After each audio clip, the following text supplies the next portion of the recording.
It all starts in the NFC Championship, Sunday afternoon, 3 o'clock. The Washington Commanders, the Philadelphia Eagles, third matchup of the season for Washington and Philadelphia. Eagles favored by 6.5 here. They split the season series. The second game, of course, no Jalen Hurts for the Eagles for the majority of the game, but it was a great back-and-forth game between Washington and Philadelphia. I think the first matchup kind of felt like, hey, Washington is competitive, but they're not as good as some of the best teams. But they beat the Eagles down the stretch, even without Hurts. Yep. And obviously have proven that they belong among the best teams in the NFC. Well, the first game it followed the pattern that a number of Eagles games have followed this year, where it's been close for 2 or 3 quarters, and then Philadelphia's run game leans on the opponent in the second half, particularly late, and Saquon breaks off a couple of big runs, and boom, suddenly it's become a relatively comfortable win, where for most of the game it was a tight, relatively back-and-forth affair.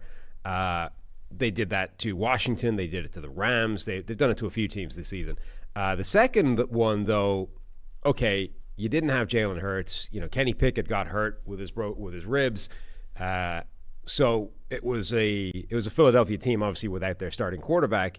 But the more sort of relevant part, I think, was like Washington's offense did real damage. It put up points against this Vic Fangio defense. It's been so amazing. And now the big X factor heading into this game is Jalen Hurts came out of the divisional round with a knee injury, and we have no idea what he's going to look like. Like the division game itself, the question mark was his concussion, and he'd been in the concussion protocol for a couple of weeks, and we didn't know whether that was going to be a thing. He got cleared. He was good to go. But then he gets this knee injury, and now that's more difficult, I think, because it's not a sort of binary, will he play, yes, no. Almost certainly, I think he plays. The question is, how healthy is he? Because Jalen Hurts is not just, this is not like Patrick Mahomes and an ankle injury, and it's like, how much can he work, how much can he move, but he can operate fine, no problem. Like Jalen Hurts' running game is a huge part of his game overall.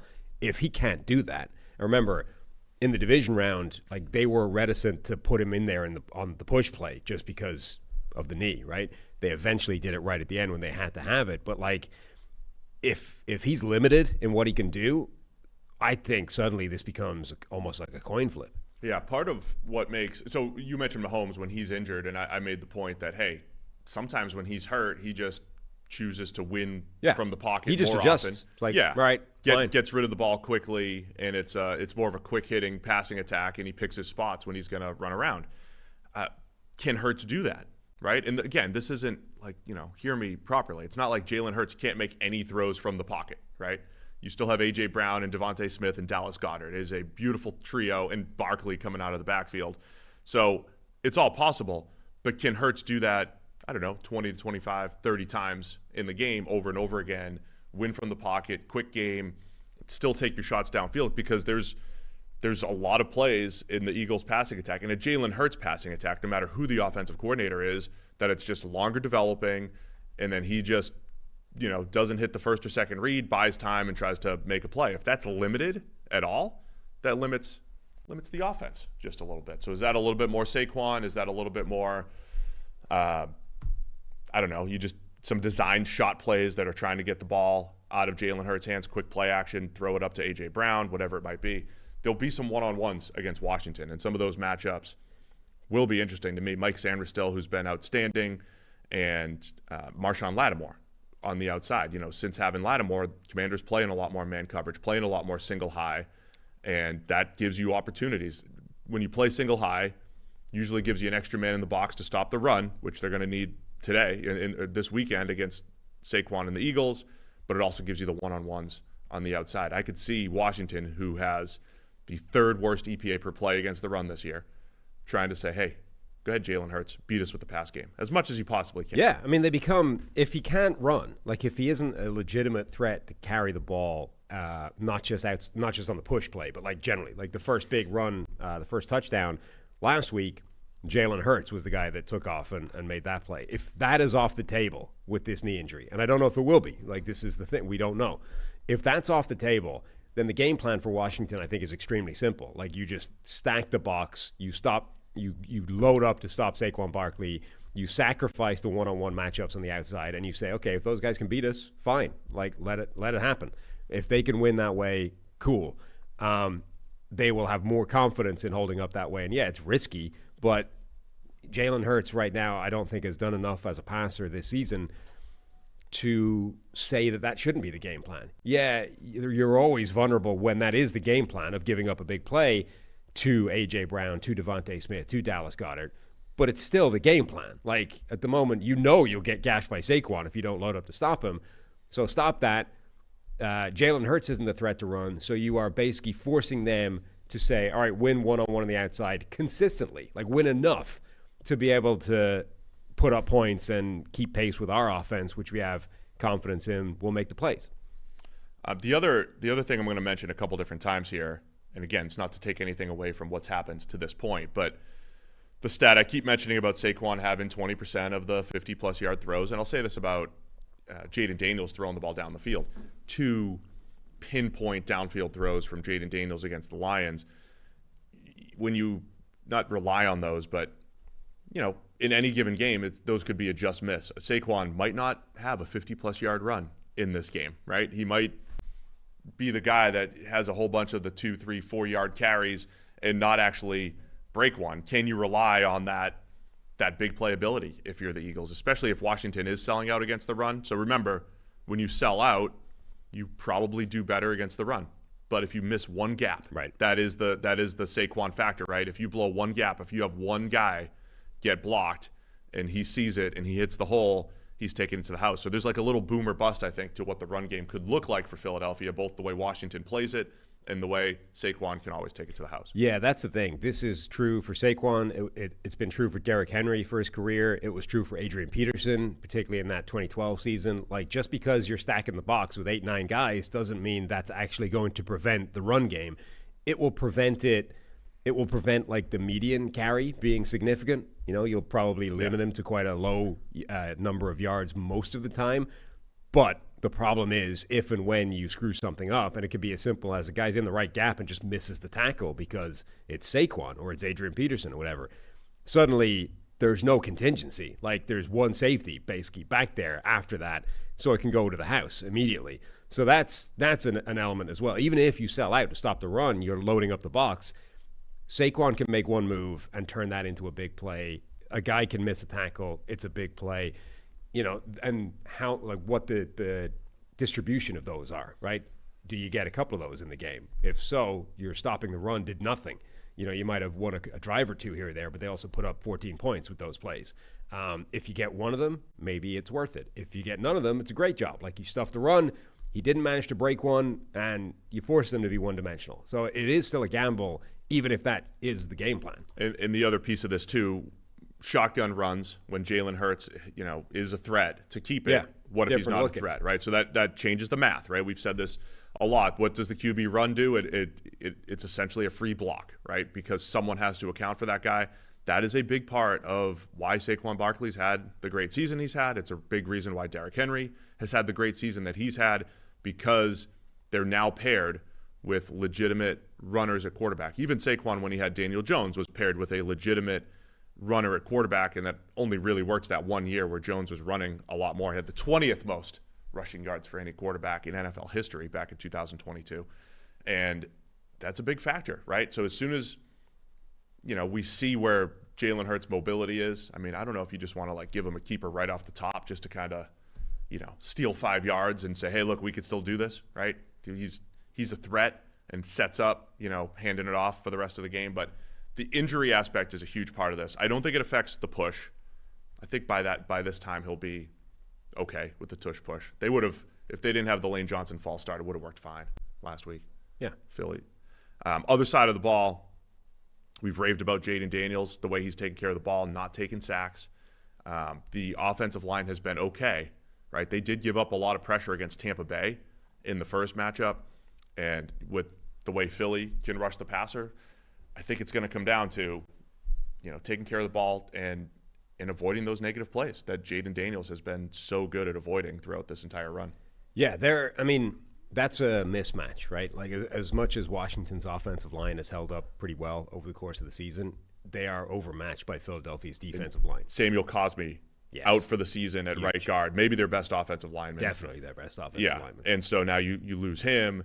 We saw what Jalen Carter did down the stretch. And as you mentioned, that was like fake stunts, right? That was him setting things up and just destroying blocking schemes. That's going to be a challenge, I think. And I was surprised that losing Cosme in the game last week didn't have a significant effect. Like, as soon as he went down, it was like, uh-oh, that could be a problem. Like you said, their best offensive lineman, he goes down. And it wasn't really a factor for the rest of that Lions game. I think it'll be a bigger deal this week just because of who they're going up against. So, anytime you have a team where they have a theoretical weakness on paper, but it hasn't been that much of a weakness week to week, you should have the tendency of saying, well, why would it show up this week? The reason it might is because you are going up against one of the best units in the league in terms of Philadelphia's defensive line. Like, that is the type of group that can find that weakness and expose it in a way that other teams weren't able to do. So I do think that will be a concern for Washington. They hide the offensive line because of everything they can do with Jayden Daniels and, read option looks and quarterback keepers and RPOs and all this kind of stuff.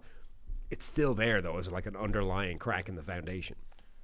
Just want to make a quick announcement here that you and I are going to be in the Discord on Sunday before the games, about 2:15 Eastern. So it's 3 o'clock Eastern start for this Washington and Philadelphia game. But we'll be in there and answering all your questions and hanging out in the Discord, which is we'll have all the links in the YouTube description here if you're not already a part of the Discord, but make sure you're in there, and we'll just hang out, do a little Q&A leading up to game time. Yep. What else? To me, the Washington run game too, I mean, I'll repeat it again, even though the game flow wasn't exactly like this the other day, but Washington's ability to put together long drives and shorten the game and just lean on you, and a lot of that's Jayden Daniels, right? It's like, hey, 3rd and 4th and 2, we're going to roll him out, and we're going to run QB sweeps, and we're going to take advantage of his running ability. And he's been very effective against the blitz and having answers, and just the quick passing game has been outstanding. So the sustained drives of the Washington Commanders. Eagles are still number 1 in EPA per play against the run. They're one of the best pass defense. I mean, they're one of the best all-around defenses. Yeah. They are without Nakobe Dean, though, and I know, they just won a game without him last week. But the combination of Dean at linebacker, Oren Burks, your guy, it's his time to shine. I'll tell you my Oren Burks story again in a minute here, but Zach Bond and Nakobe Dean was a great 1-2 punch, especially against the run. Oren Burks, the story there was like the very first game I ever graded for college, 2014, when we were at PFF. He was like the guy that stood out, free safety at the time for Temple, if I remember. Was it Temple? Don't know. No. Was he Vandy? Yes, Vandy. Sorry, it was Vandy Temple. And I was confusing with PJ, who you hated. He did hate at PJ. Temple. I was like, Oren Burks is going to be a player. He was like on my watch list for the rest of eternity. Oren Burks is your Jason Babin. I saw Jason Babin as a rookie look amazing, and they waited like a decade for him to be good. All of our references are just 10 years old. They're just 10 years old. It's more than 10 years old. When the hell did Jason Babin Babin's like 15 years now. But we're dating ourselves. I'm just saying, every now and again, you just got to wait 10 years, and your guy shows up. Well, this is the year that the 6-year-old takes. The classes of 2017 and 18 between Sam Darnold and Mac Hollins and Ardarius Washington. There are players all across the league making an impact that we loved, or at least I loved, 6-7 years ago, and they're finally coming due this year. We're only a couple of years away from Travis Fulgham showing back up and Travis Fulgham picking up where he left off. Anyone else that 1 month? Vernon Hargrave's breakout season coming soon here. Oh, Vernon Hargraves. He's the biggest miss in the history of our lives. I don't understand how he wasn't good. I don't. There are times, like, this is the thing, right? The draft, slam dunk prospect. We'll get into this when we get to the draft. But, like, there are guys every year where it's like, there's just no way. This guy has everything. Like, he is the complete prospect where there are no flaws. There's no reason he shouldn't be good. And then you get to the NFL, not only is he not good, but he's absolute garbage. Like, every potential role. Sometimes in hindsight, you look back and you go, okay, here's quite obviously what we overlooked or, didn't pay enough attention to or minimized as a potential weakness or whatever. Like, there are other guys where you look back and you're like, I still don't get it. I even with the benefit of hindsight, I don't understand why this guy wasn't good. That's Vernon Hargreaves. It is. All right, here's the other factor. I mean, look, last week. Hang on, the run game you mentioned. Yeah. Like, we said that going into the Detroit game, right? Like, Washington, when they have a run game, that offense is virtually impossible to stop because Jayden Daniels is playing so well. as a total threat at quarterback, but as a passer, he can do enough. As a runner, he does enough. So if they have a baseline run game, this offense is incredible. They haven't had that for a lot of the season. And we were saying, actually, you can go back quite a way, like week 13 or something was the last time Brian Robinson had, I think, 100 yards or whatever the cutoff was.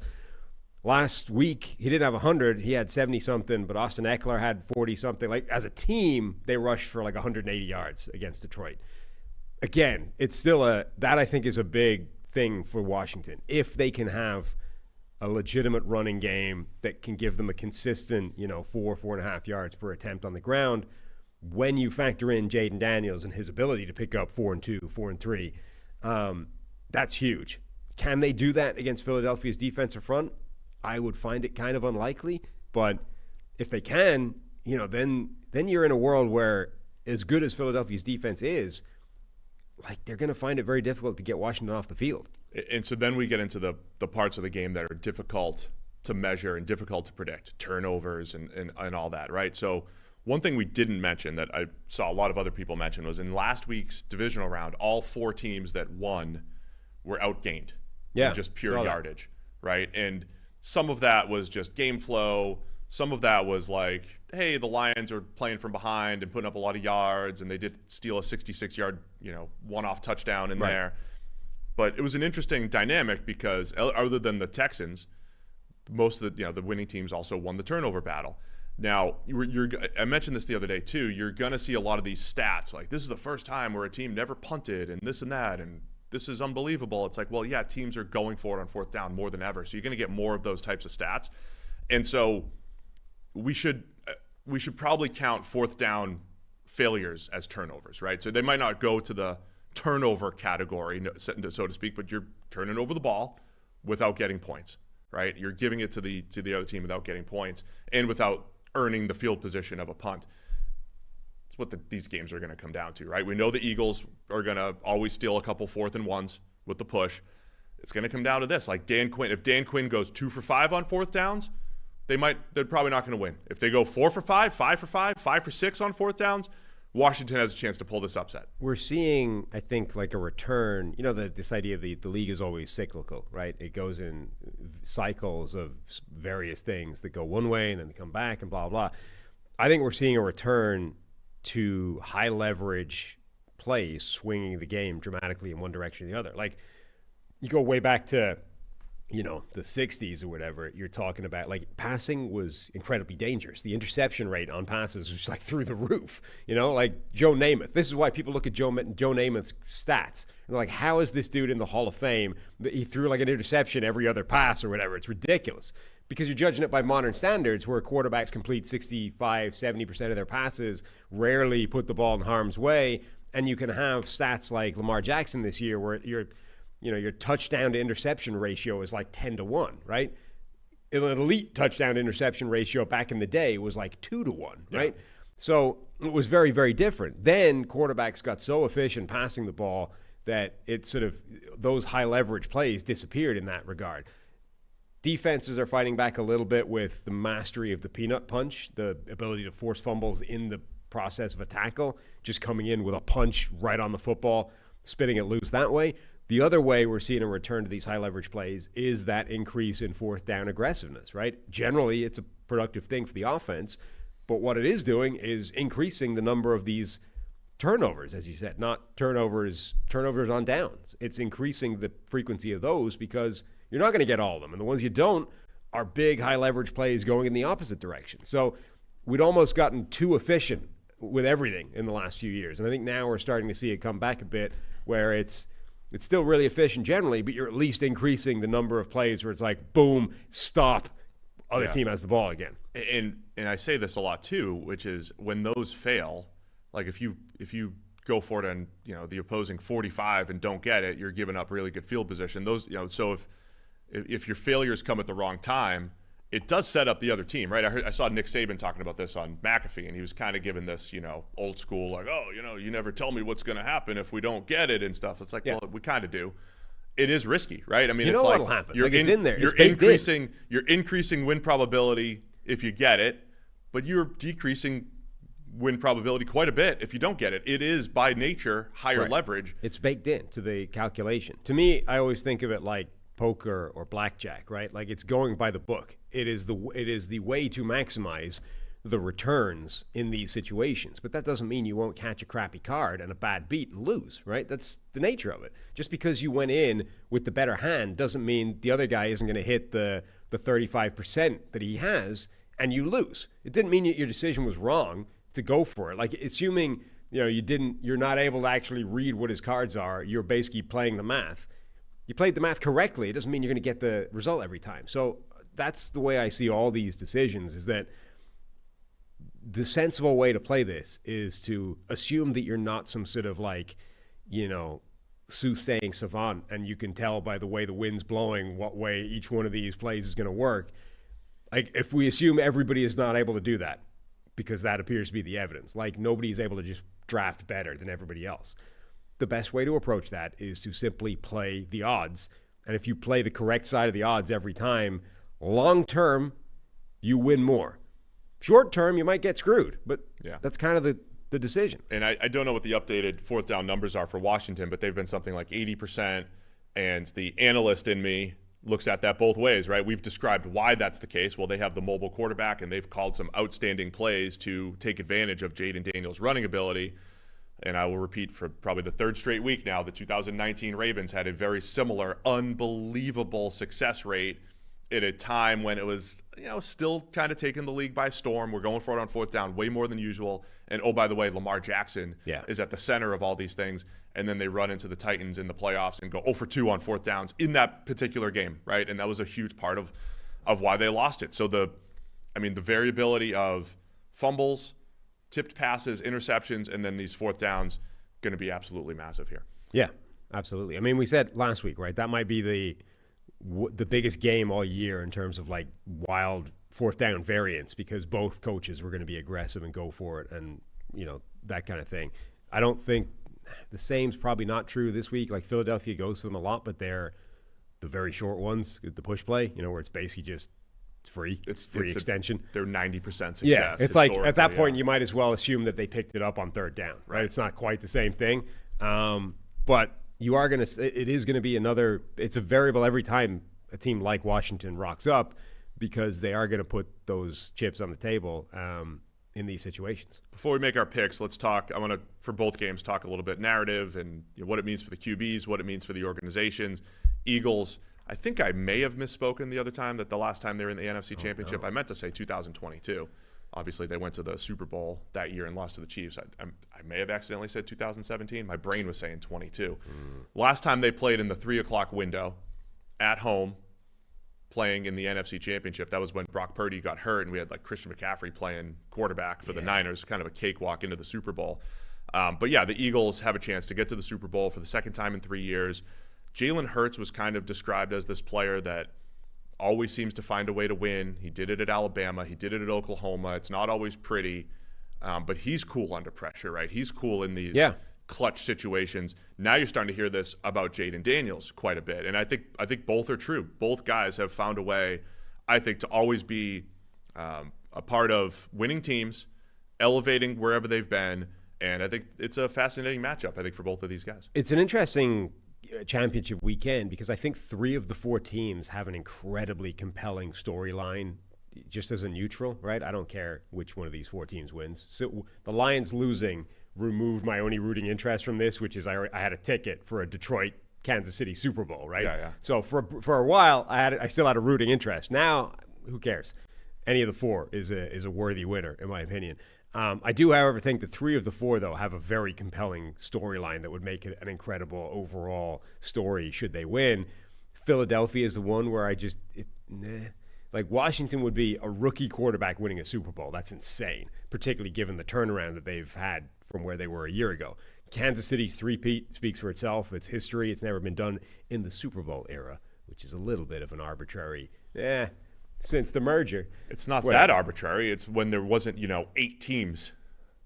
No, there were like a lot of teams before. Literally, the three-peat stopped basically at the point, like Green Bay won 3 straight, including, I think, this first Super Bowl. Like, they were back-to-back NFL champions when they took on the AFL's Kansas City Chiefs and stomped them. And it's like, wow, that doesn't count.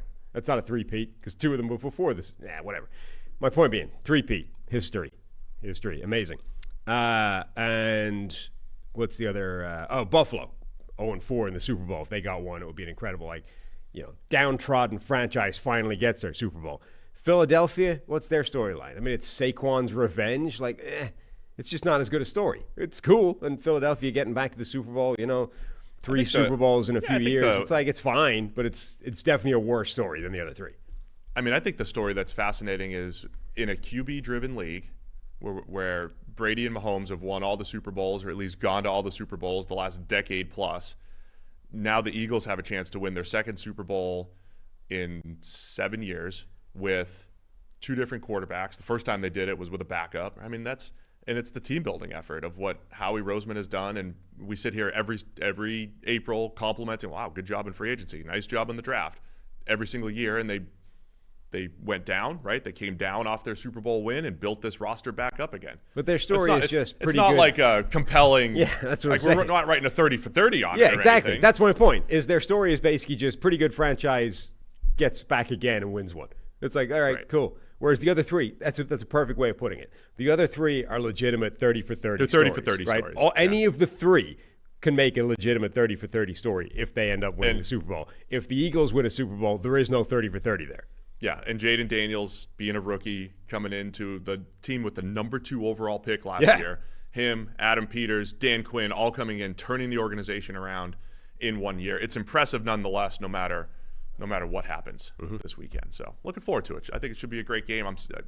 I will, however, surprised that the Commanders have done this to this point, but I've been very impressed. What would get them a 30 for 30, though, the Eagles, is if Jalen Hurts goes down or doesn't, or somehow the injury is worse than we thought, or he re-aggravates it or whatever, and Tanner McKee becomes Nick Foles and has two of the most spectacular playoff games of all time. Tanner McKee could be the best. Wins the NFC Championship game, wins the Super Bowl, and now the Eagles have created absolute illogical witchcraft 2 times in a row to win a Super Bowl. That would be a 30 Tanner for 30. McKee as Nick Foles. Foles. Don't miss out on. We thought last year's Eagles collapse was the worst that we had seen in recent modern NFL history. Yeah, which it was. Right, and they bounced back from that, but not unexpectedly. I know, but a little bit. I mean, it was like to me, it was one of the biggest stories of the year. It was a big story, but it's top not like 32. I think every team's got. But nobody was writing off the Eagles before this year. The defense fell apart. Dom got banned from the sideline. A lot of bad stuff happened last year. There was, and that's why they collapsed. But it's like, nobody was coming into this year going, well, the Eagles have no shot based off Dom getting banned and everything that went wrong last year. They're done. Wrap it up. Move on. It's like, no, they got 2 new coordinators, and you're like, that could go a long way towards patching this team back up, and it did. All right. You want to make some picks? Sure. Eagles by 6.5 here. By the way, the previous games they beat Washington. What was it week 11 was 26-18, as you mentioned. That was the Eagles kind of pulling away in the second half. In Philly, the game in Washington, Commanders won, and that was a walk-off, right? That was Jayden Daniels, who made he probably had one of his more inconsistent games throughout the game, but then just offset it by some incredible big-time throws, including the game winner. They won 36-33 just before Christmas. So I will go with Washington to keep it closer than that and potentially even spring an upset. Same. I'm going to say Washington keeps it close. I think the Eagles get back to the Super Bowl, though. So I'll say Eagles by 3 or so. I think Philly probably wins, but I do think if Jalen Hurts is not, pretty close to 100%, I honestly think this becomes a coin flip. If he's not able to be the rushing threat that he normally is, I think this game immediately becomes up in the air. All right, so I'll take Washington to cover. By the way, weather-wise, thank you, Anthony, for the weather here.